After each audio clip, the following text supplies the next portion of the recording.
Hello les bowlers et bienvenue sur Alien Basketball. Alors aujourd'hui, je porte un maillot rouge. Pourquoi un maillot de cette couleur? Tout simplement parce que la Belgique, qui est mon pays d'adoption depuis maintenant 12 ans, effectivement ne s'est pas qualifiée pour les Jeux Olympiques. Une grosse déception, on est triste pour eux. Et du coup, voilà, je tenais à me démarquer aujourd'hui avec ce maillot rouge. Le sujet d'aujourd'hui, c'est cool, c'est la préparation à la FIBA World Cup. On aborde le groupe A en tout premier, qui est un très chouette groupe, qui a été assez complexe à analyser. Et donc, du coup, j'ai une seule chose à vous dire. Let's go!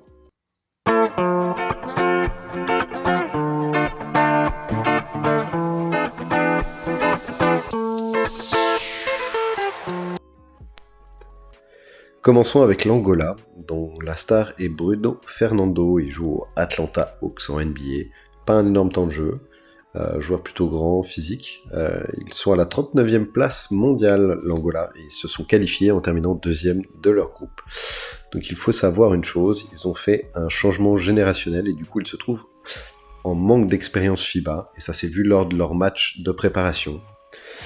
Hormis leurs joueurs stars qui disposent, comme je vous l'ai dit, d'un faible temps de jeu aux Hawks, leurs extérieurs type Dundao, qui est je crois leur meneur, qu'on voit dans la vidéo, lui fait moins d'1m70, donc c'est très compliqué, et ça peut poser des soucis, sachant que leurs extérieurs sont petits, sachant qu'ils n'ont pas un grand pourcentage à 3 points. Lors des qualifications, ils ont fini à moins de 28%.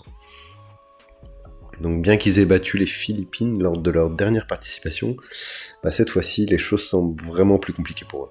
De plus, ils avaient déjà perdu contre l'Italie, qui était déjà dans leur poule lors du précédent tournoi en fait.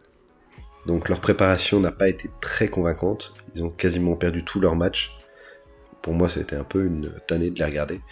Et en plus, c'était contre des équipes qui ne prétendaient pas se qualifier au deuxième tour.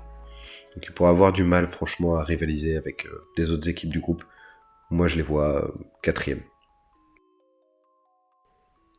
On passe maintenant à la République dominicaine avec Karl Anthony Towns, le franchise player des Wolves et la star effectivement de l'équipe, qui est 18e au classement FIBA, au classement mondial de basket. Sincèrement, l'équipe a impressionné au début en battant l'Argentine pour se qualifier.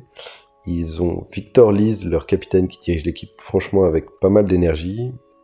La République dominicaine a terminé deuxième lors de la phase de qualification, derrière le solide et super Canada, qu'on aura aussi dans notre pool. Ils sont très très forts. Ils sont classés parmi les 5 premiers en points, en rebond, passe décisive par match. Donc quand même, ce qui est pas mal.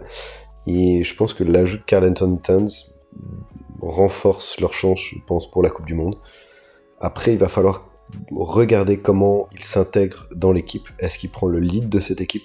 Est-ce qu'effectivement les autres joueurs vont le suivre? Est-ce que ça va devenir un vrai leader offensif? Sincèrement, pour l'instant, je ne l'ai pas tant ressenti que ça, mais j'espère qu'il va y avoir un déclic d'ici le 25. Bon, ils ont été quand même surpris par Puerto Rico, qui est pas une mauvaise équipe, mais qui a pris plus de 30 points derrière face aux États-Unis. Il faut garder aussi l'œil sur leur match de préparation. Ils ont encore 2 matchs face au Canada et l'Espagne, pour moi, qui vont être très révélateurs de leur niveau de jeu. Le Canada qui vient d'ailleurs de battre l'Espagne. Moi, je les vois plutôt se classer 3e, en fait. Surtout que sans Allerford, ça va être très compliqué, je pense, pour eux de voir plus haut que la 3e place. Karl Anthony Towns, c'est un super joueur. C'est un joueur que j'apprécie beaucoup parce qu'il est Wolves avec Rudy Gobert. Mais il manque un petit peu d'impact physique dans la raquette. C'est un excellent shooter à 3 points, mais il n'a pas pris le lead offensif. C'est un ancien numéro 1 de draft. On l'attendait beaucoup plus haut dans sa carrière que ce qu'il est aujourd'hui. On est un peu déçu de ce qu'est devenu quand même Karl Anthony Towns, quand on voit qu'un Devin Booker faisait partie de la même classe de draft, et lui est aujourd'hui un vrai franchise player, et qu'on voit que en face de ça, il y a un nouveau un nouveau franchise player qui est en train de clore Wolves, et lui n'a pas pris ce leadership offensif Wolves, et j'ai peur qu'ils ne le prennent pas avec la République dominicaine, et que globalement ça les amène qu'à la 3e place.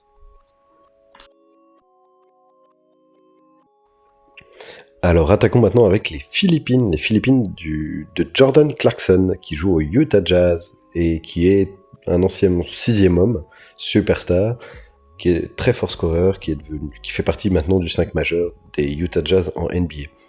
Alors l'équipe est classée 40e au classement FIBA et elle a remporté plusieurs matchs de préparation et aura l'avantage de jouer à domicile. Et oui, les Philippines accueillent en partie cette FIBA World Cup. Les Philippines se sont qualifiées avec un bilan de 2-2 lors des éliminatoires et elles visent à améliorer la performance de 2019 où ils n'avaient pas réussi à passer la phase de poule. Moi je pense justement qu'ils vont battre l'Angola, prendre une revanche sur l'Angola et que leur énergie pourrait surprendre pas mal de monde pendant la Coupe du Monde.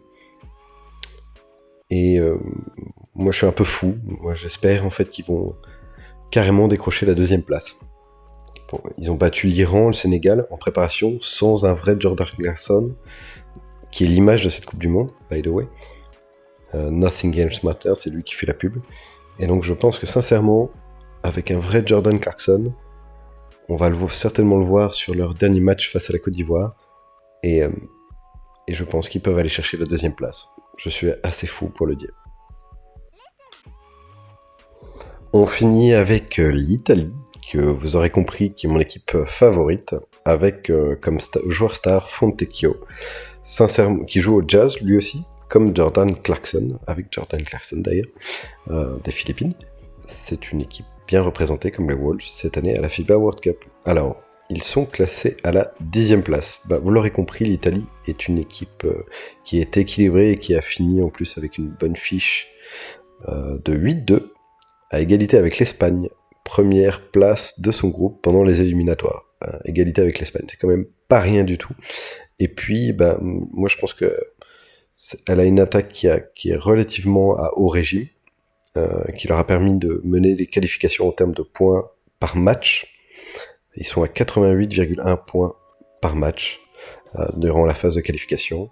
Ils ont également terminé deuxième pour les passes décisives par match, 21,2 passes décisives par match. Les Italiens pourraient bien être pour moi la surprise du tournoi. Comme à l'Euro avec la Pologne. Ils possèdent une équipe d'Euroleague avec de nombreux joueurs de rôle. Moi, sincèrement, je les vois finir en tête du groupe et potentiellement atteindre les demi-finales.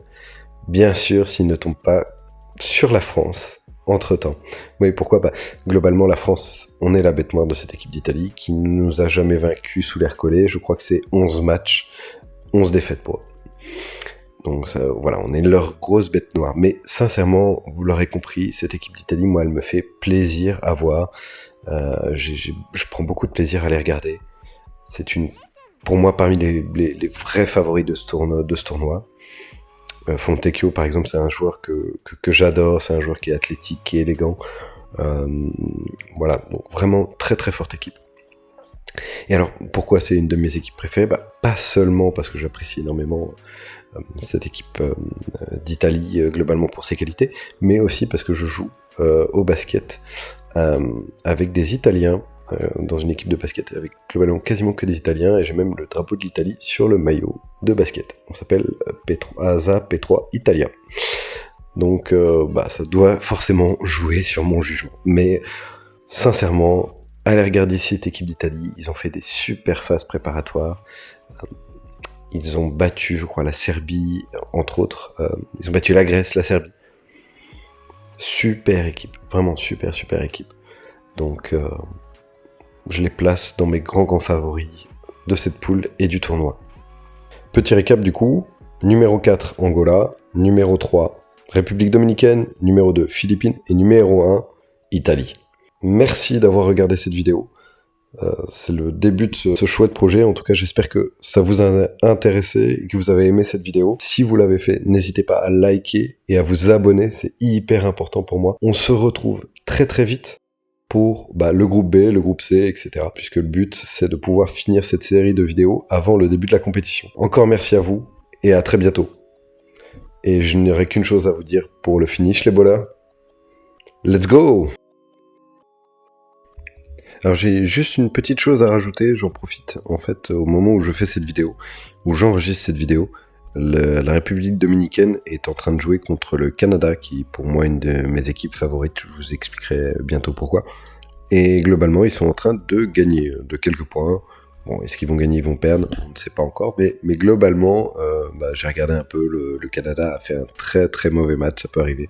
Donc ça ne change en rien mon analyse, même si Karl Anthony Towns a fait un excellent match, lui, de son côté. Voilà. Je ne change pas mon analyse sur la République dominicaine.